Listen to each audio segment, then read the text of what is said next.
दिन म्हणून साजरा केला जातो. संयुक्त राष्ट्रांनी हा दिवस 1992 पासून जाहीर केला.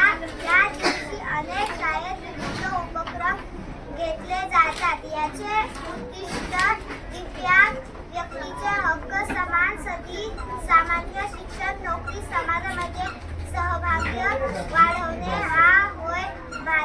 भारतात विविध ठिकाणी रॅली, शिबिरे, विविध कार्यक्रम घेतले जातात.